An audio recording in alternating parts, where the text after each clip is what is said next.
ولا تطع من اغفلنا قلبه عن ذکرنا، اور مت کہنا مانیے ان لوگوں کا، یہ جیسا کہ میں نے بارہا عرض کیا ہے کہ دباؤ پڑ رہا تھا سرداران قریش کی طرف سے کہ کچھ ہماری بات مان لیجئے،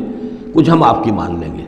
تو یہاں گویا کہ اس پہ پھر متنبہ کیا جا رہا ہے کہ جن لوگوں کو دلوں کو ہم نے اپنی یاد سے غافل کر دیا ہے، محروم کر دیا ہے، آپ ان کی باتیں سنیں بھی مت، ان کی طرف دھیان بھی مت دیجیے۔ ولا تطع من اغفلنا قلبه عن ذکرنا واتبع هواه وكان امره فرطا وقل الحق من ربکم۔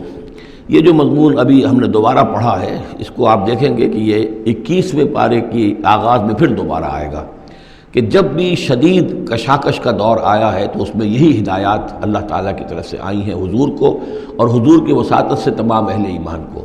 کہ قرآن مجید کے ساتھ تمسک جو ہے اور مضبوط کرو، قرآن مجید کے ساتھ اپنے تعلق کو اور گہرا کرو، اور اس کو پڑھنا اور اس کا جو ہے اس کے ساتھ جو ہے اپنے اوقات کا بسر کرنا، اس میں اور اضافہ کرو، اسی سے تم ان شدائد اور مصائب کا مقابلہ کر سکو گے۔ وَقُلِ الْحَقُّ مِن رَبِّكُمْ، اور کہہ دیجئے یہ حق ہے میرے رب کی طرف، تمہارے رب کی طرف سے جو میں پیش کر رہا ہوں۔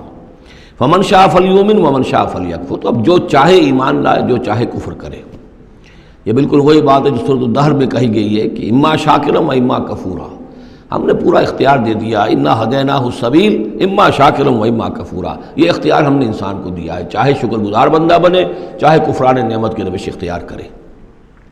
تو یہاں انداز یہ ہے کہ آپ ان کفار سے کہہ دیں کہ میں دعوت پیش کر رہا ہوں، اب تمہیں ایمان لانا ہے لاؤ، کفر کرنا ہے کفر کرو، لیکن بین کی کوئی بات نہیں ہو سکتی، کوئی گیو اینڈ ٹیک،